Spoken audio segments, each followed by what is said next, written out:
Hello, and welcome to the School Choice Report. My name is David Hardy. Today, we have with us Professor Robert Strauss. Professor Strauss has had an interesting job. He's been able to do a deep dive on the violence in Pennsylvania schools, to be able to tell us what schools are persistently dangerous and what schools are fairly safe. It's no surprise when you hear about the places that aren't safe. And I think these are places that haven't been safe for a while, at least from my opinion. But we're going to talk to Dr. Strauss in detail about that. Thank you for being here, Dr. Strauss. Well, Dave, it's great to be with you. Listen, you've done something that I don't think anyone else in Pennsylvania has done. You've done a 24-year longitudinal study on school violence in Pennsylvania. Pennsylvania's approximately 3,000 public schools. 3,000 schools, 24 years. That's a lot of data. That's right, and it was a little bit hard to find, even though it's required by federal law that the states submit it. Mm-hmm. And it wasn't comparable necessarily from year to year, but for the last 10 years or so, I was just checking my notes. I have requested through right to know request school violence reports at the building level, Mm-hmm. and carefully matched those reports from year to year, Mm-hmm. and put together some tables and some conclusions about what's happened. And what the public needs to understand is that when No Child Left Behind was enacted in the early 2000s, one of the pillars was that every state had to submit a plan to the U.S. Department of Education stating how they were going to measure school safety, or its reverse, school violence. Yeah. And then report to the U.S. Department of Education from the local district to the State Department of Education to Washington. And those reports, which are in the form of spreadsheets, are what I and a series of research assistants collected, downloaded, and I wrote right to know requests. And the first thing I'd like to sort of explain to everybody is that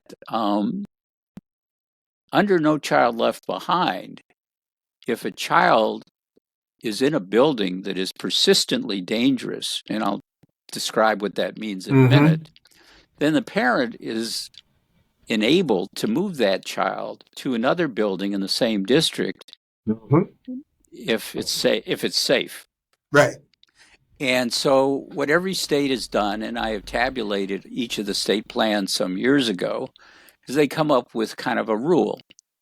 And what Pennsylvania did through its State Board of Education was basically say, if buildings have about a 2% arrest rate or higher for either weapons violations or violence, think of kids getting into fights with kids, assaulting teachers, rape, mayhem. Yes. Then that counts as an incident.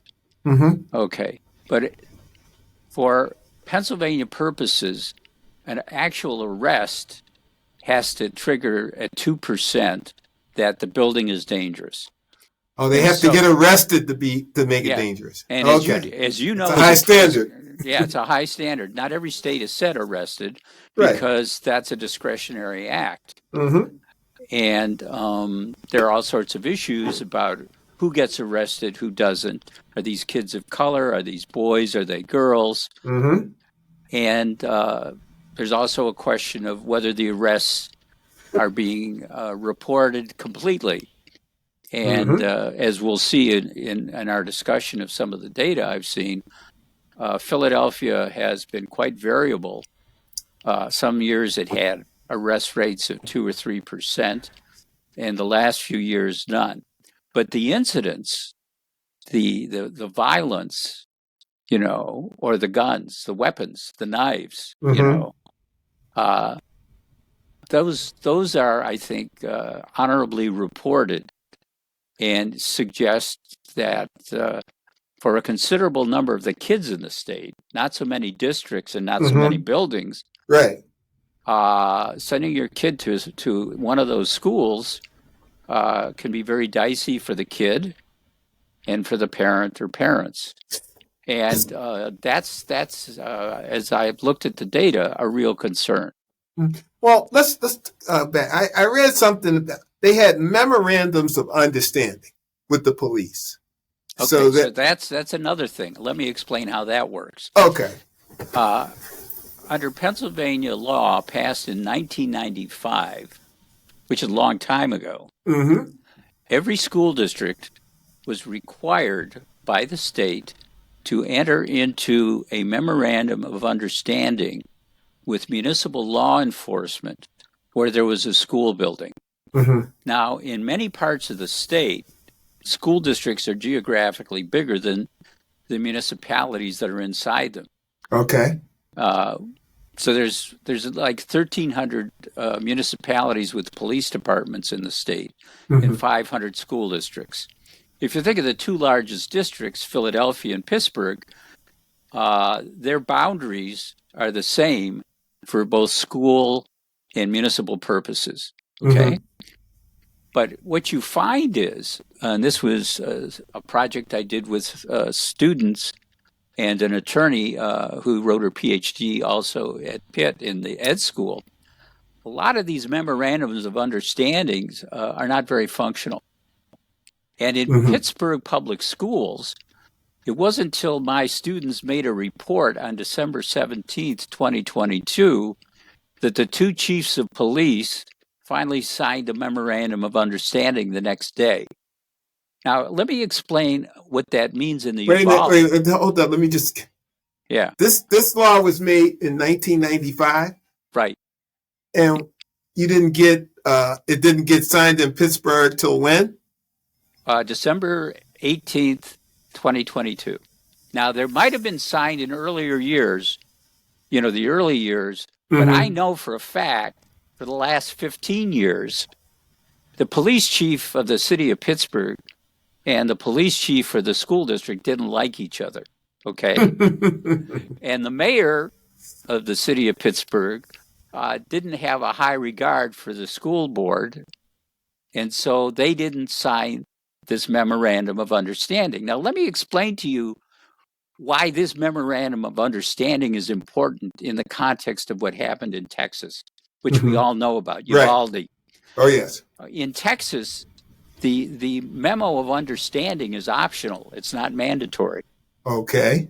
And so we actually read it, and we actually went to the Attorney General of Texas to get a copy because the school district wouldn't give it to us. Okay. And what you find when you read that memo of understanding is there's no clear allocation of responsibility. And so you had that, we all saw it on TV, right? Hundreds of school police, municipal police, regional cops, state cops standing around for 90 minutes while this slaughter took place. Okay? Now, that in itself is a failure of governance, right? Absolutely. Here in Pennsylvania, where some school districts have memos of understanding and they comply with the requirements of that 1995 law.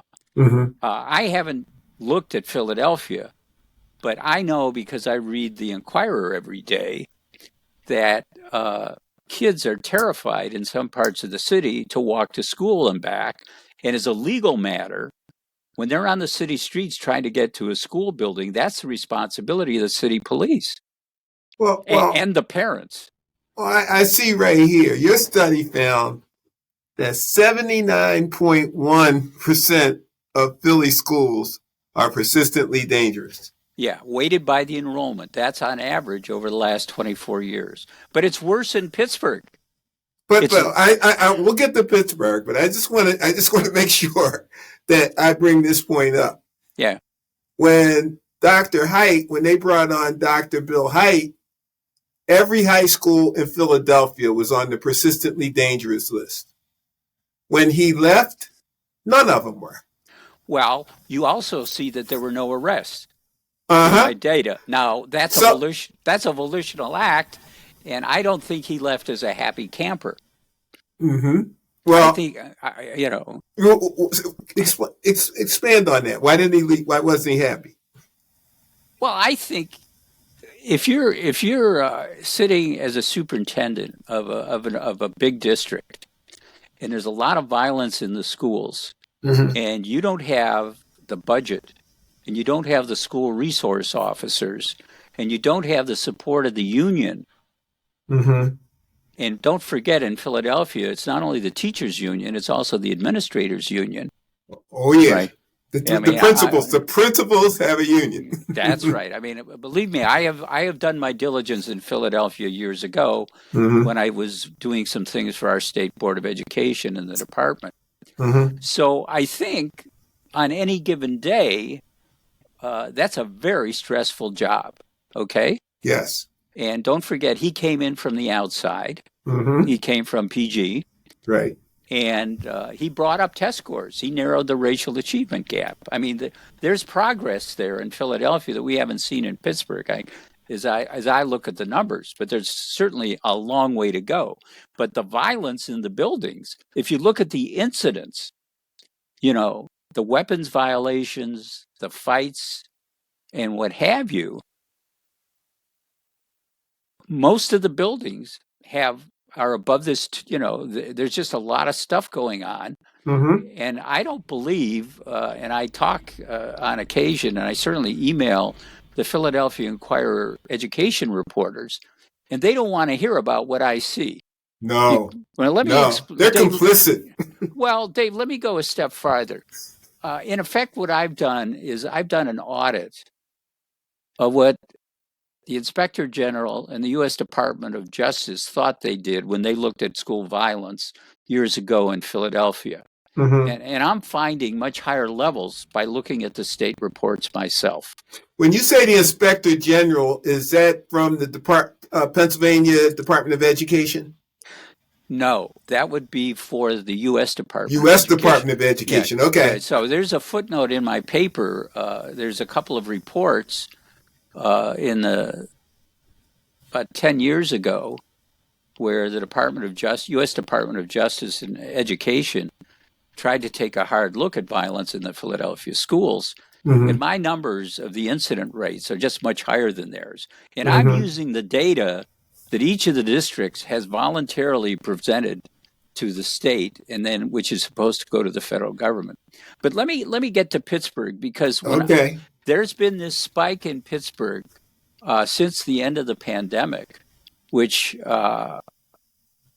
suggests that 90% of the buildings are very, very dangerous. And I'll be very honest with you. I have tried to work with the Pittsburgh Public Schools. I've known superintendents. I've known board presidents. And I invited the board president and 2 board members to come to my office or meet with them in their office last week, and was going to give them lunch or dinner to go over my data. And they chose to ignore me. And so I say shame on them. Yeah. Yeah. Well, why do you think they ignored you? Well, I think that they don't know what to do. And here is what, and I have friends within the district for a long time who tell me what's going on at the building level, and in particular, troubled buildings. So you've got, first of all, a view on the board that they do not want to enable the school safety officers in every building, and they have somebody handling the metal detectors, to have batons or be allowed to restrain kids or break up fights. And so they are not what you would think of as effective school resource officers, which some districts have hired. across Pennsylvania, there's an association of districts with SROs, and they empower those people who are both municipal police officers and school district officials to know what's going on in terms of the individual histories of these kids, and also to reach out and try to calm things down. So if you create a passive environment where the little bit of authority in each building in Pittsburgh is not able to intervene, you're basically signaling to the kids who want to bully and make trouble for the kids who want to learn that it's okay. And the previous superintendent was very strong on restorative justice, which meant that everybody should sit around and talk to each other, but nobody should be suspended or disciplined if they engaged in violence. That's kind of a... that's not really restorative justice. Well, it's a form of it. It's permissiveness, right? Yeah, that's what it is. That's not restorative. That's just license to do what you want. Right. I mean, Dave, and you know as a principal that you set the tone. Absolutely. And you set it with your teachers, with your support staff, and with the kids. And the kids learn when they're sent down the hall for discipline, if there's been something bad going on in the classroom, whether you as a principal and your disciplinary staff mean business or not.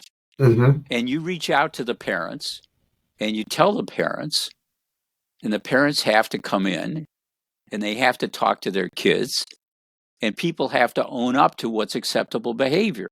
If that's not going on, then what you have is permissiveness and ultimately chaos. And here's the thing, Dave, that I've thought about this very hard.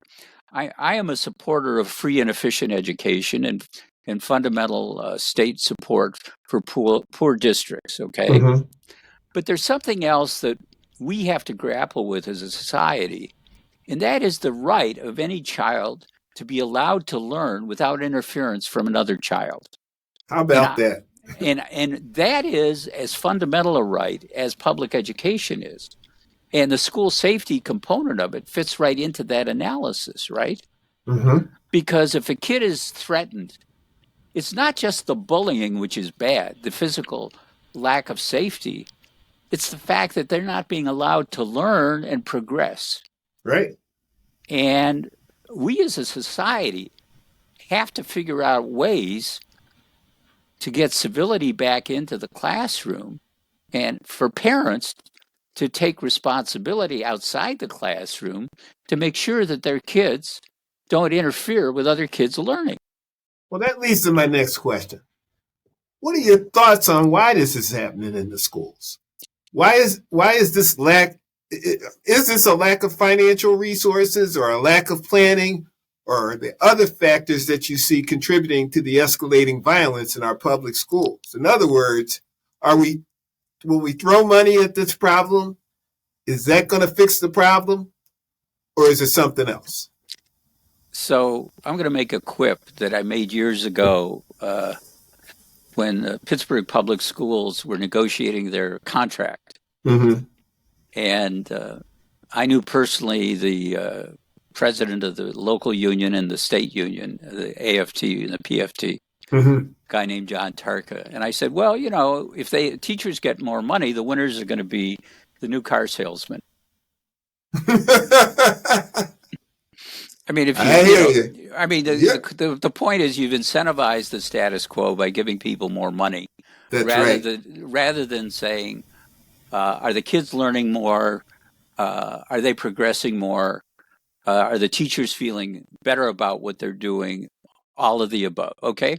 So throwing money at a problem is expensive, and it's no guarantee. Okay. And so what you need is a heightened sense of responsibility by school board members through governance reform. And I've written about this, and it's pretty simple. It's got to do with the oath of office that a board member takes when they get sworn in after being elected. And if you tell each of them that they have to say with their hand on the Bible that they will allocate resources solely for the purpose of ensuring that each child learns to their capacity, you're going to get rid of a whole lot of baloney, because school board members right now are driven by protecting the so-called health and welfare of the kids, but learning outcomes aren't an obligation that they swear to, okay? Well, see, I would disagree with you there. Okay. I think a lot of them are worried about protecting the health and welfare of the system. The empire. Yeah. Right. Yeah. All right. So let me tell you something else that I know that may surprise you. Mm-hmm. And I'm an old guy, and it's a fact that in 1968, when we were consolidating our schools from 2,500 districts to 500, it was a national phenomenon. Mm-hmm. The School Boards Association was able to convince the General Assembly to amend the school code that indirect corruption or self-dealing was no longer prohibited. What? So that, yeah.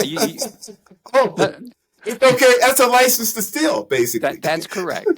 And once you come to grips with that fact, and I've got a paper that does all the states, about the honesty and the ethics and what's in the oath of office, you really begin to understand the governance reform and trying to get people to be honest is a first step.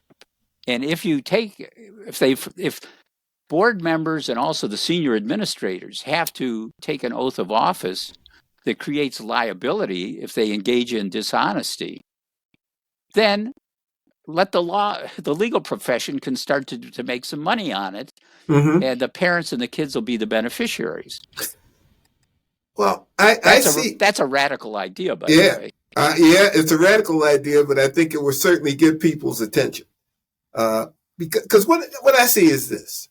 You have people who say they're doing things for the kids, but if you look at a school district, it's probably one of the biggest real estate holders in the community, biggest employers in the community, biggest purchasers in the community. We had a guy who was on the school board. He was elected when in the initial Mayor Kenny school board. He didn't stay on. He stayed on like 3 months. And we asked him, how come you got off? And he said when he goes to the meeting, all they talk about is real estate and finance. They never talk about the kids. And right. So it's this big money machine that really, education that has very little to do with it. Listen, I had the president of the Pittsburgh School Board some years ago, after I had given a talk in the early 2000s about the racial achievement gap, said to me, he said, I didn't think, this is quoting this guy, I'm not going to name him, he said, I have never thought that test scores were my responsibility. Oh, yeah. Okay, well, that gets to his oath of office. And let me tell you about this real estate stuff. We've downsized in Pittsburgh from 80 to 60 buildings, okay? And so you don't have to be very suspicious to want to see the sales prices of properties that were let go, or really campuses that were let go, in what parts of town, and then got gentrified. And some people made a lot of money who had indirect ties to the school district. Right. Listen, I follow the money, and I know well about some of the proclivities of the Philadelphia City Council and your urban and how properties are you're right. It's not, but if you say the oath of office is about learning, and it's about, no conflict of interest directly or indirectly, you're going to get different kind of people to run for office. Well, what you got from that superintendent was a rare bit of candor that, people normally don't get. And I'll tell you a little story about me. We did a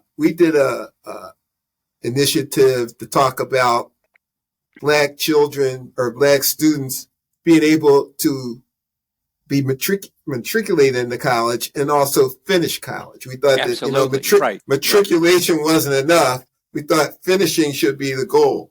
And when they asked the school district spokesman about that in Philly, he said, where you go to high school has nothing to do with how you do in college. Which, what universe was he in? I mean, I think as he was saying it, something in his head should have went, don't say this. It's crazy. But the sheer shirking of responsibility in these kinds of things is always astounds me. Well, look, it's not just those Philadelphia in the east and Pittsburgh in the west, okay? Mm-hmm. And you can find in suburban districts all kinds of mischief and nonsense too. Oh, yeah. I mean, because in some respects, the per pupil spending is higher to play with. The contracting is more exotic. Well, they're building $250 million schools and building, great football palaces and all that kind of, everybody says we need more money, but if you look at these places, they don't look like they're hurting for anything. They want AstroTurf, right? Yeah. So let me ask you this. It would be interesting to compare the school violence data that's collected by the state and compare it to the data that's collected by the Safe to Say application.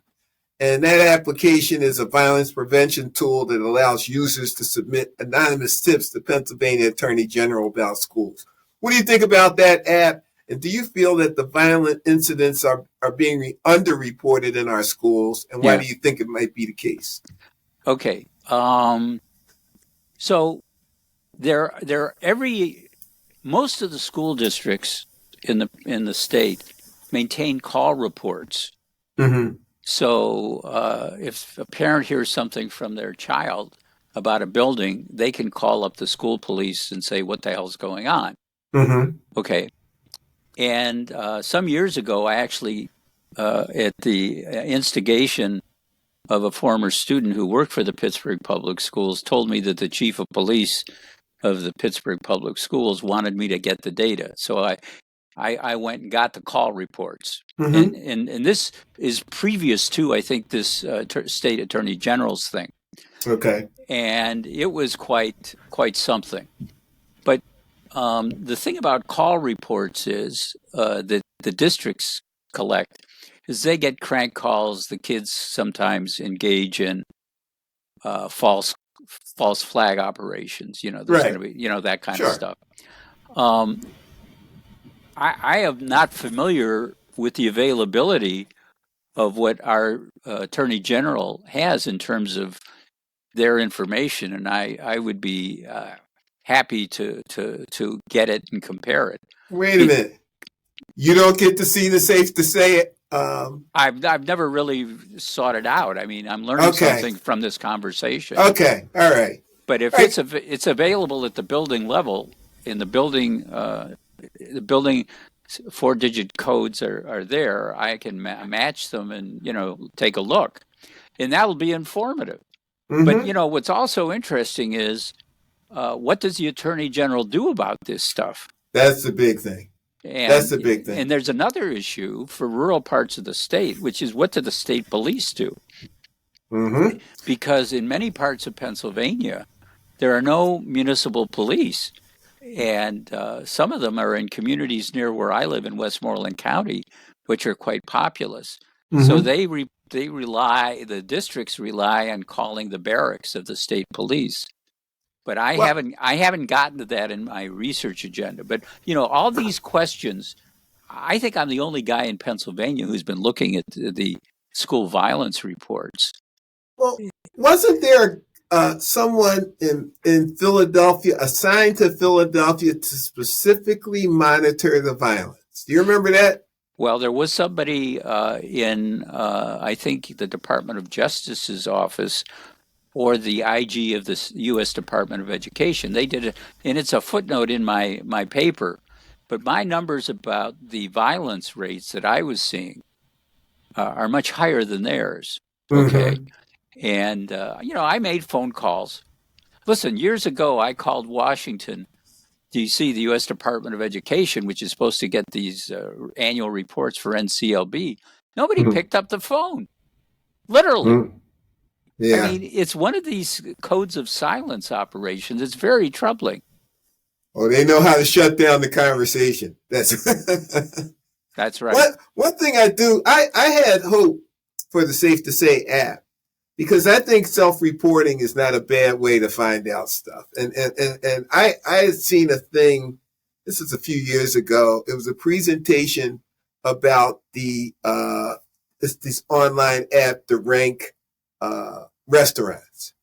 And it said that those rankings and the rankings of the Department of Health on restaurants, they really coincide. What the people thought and the actual investigation were pretty much the same. Right. And I think with this, I think what you'll see is a higher number.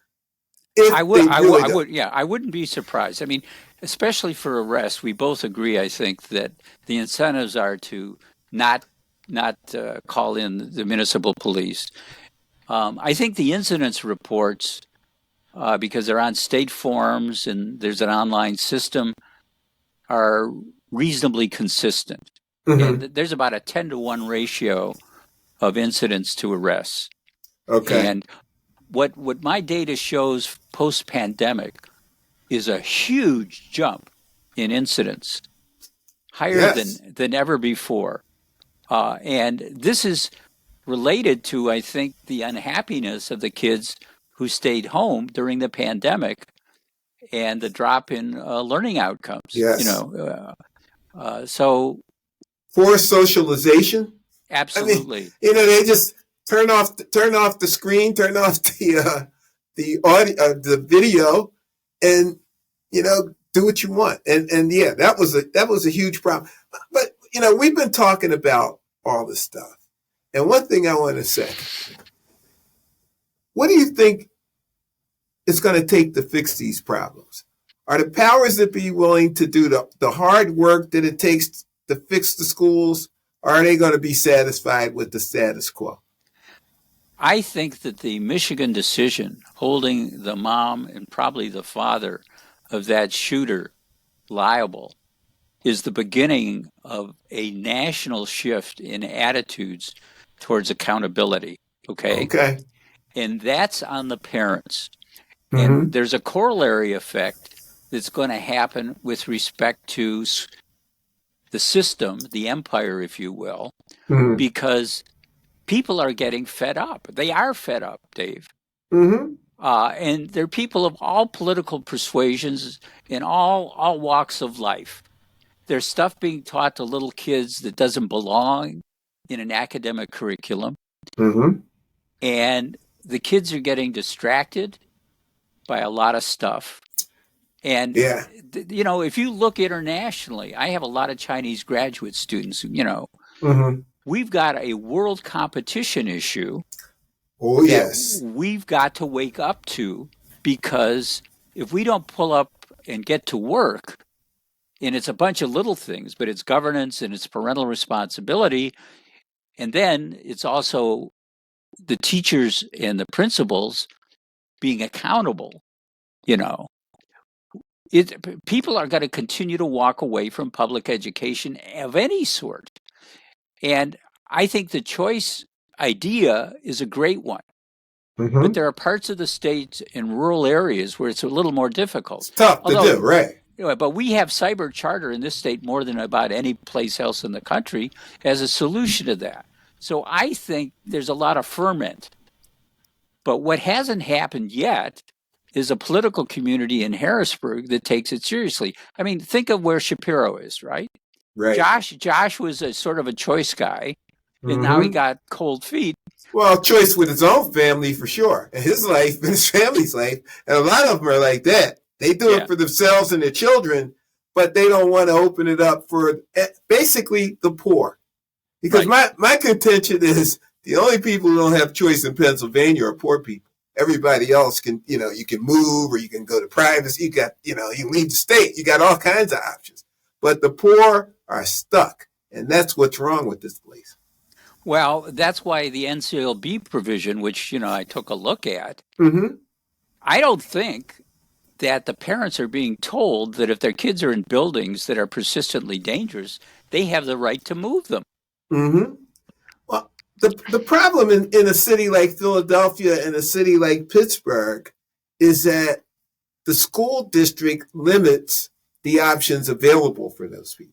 So, you can move from one persistently dangerous school to another within the school district, but you can't move out to something that's safe. And we got to do something about that. Right. Well, I mean, the thing that happened in Philly, and it was really Dwight Evans who did it, was you got a charter movement there that's pretty vibrant. Yes. In Pittsburgh, the school board has shut it down. We don't have choice. We have Catholic schools, but for that's expensive, and we don't have a way for those kids to pay for Catholic schools. Well, they discount, but listen, people of color are moving out of the city of Pittsburgh if they can. Philadelphia too. That's true. And I've watched it. I've watched the migration when I had access to the data. If they can find housing in a working class neighborhood across the river, poor families go because the parents know what's going on in the buildings. Their kids come home with stories or a black eye. Well, in Philadelphia, they're moving outside of the city, but they're not. They're moving further than that. They're moving 2-3 states away, and it's economics and it's schools it's that make people move. Jobs and schools, right? Yeah, right. Yeah. Well, people are moving to Ohio from Western Pennsylvania because Ohio's making progress. They got a much stronger charter movement. Yes, and a much stronger choice movement. Ohio's doing a lot of good things. Well, I'm not going to keep you much longer, but I'm going to ask you one last question. Do you see the school choice as a viable solution to this problem? If the dollars could follow the children, and every child in the state had this $10,000 that they could take with them to wherever they go, do you think that would save kids' lives? Look, I'm an economist and I believe in markets, and I believe that parents and kids know what they need. Okay. So if you empower them with the money, then that has, and there's literature on this, Dave, that where you have open competition between charter and choice versus public, the publics get better. Yes. Because of the budget loss. Yeah. Whether Pennsylvania is going to go or not, I mean, we are the oldest state in terms of teachers' unions. I don't know if you're aware. Oh, I didn't know that. That's interesting. Yeah. The NEA was started here in Pennsylvania. And so public schools throughout the state are unionized. What I can't figure out is when I try to talk to the teachers' unions in the western part of the state, they don't seem to care about school safety. And I don't get it because there's a lot of stuff going on where kids are beating up teachers, and so you'd think they'd care. I've never been at a school where the students beat up a teacher. I've never been, and part of you've been running one, and so it doesn't happen. But I started out at a school, and that was kind of what attracted me. They didn't have that nonsense.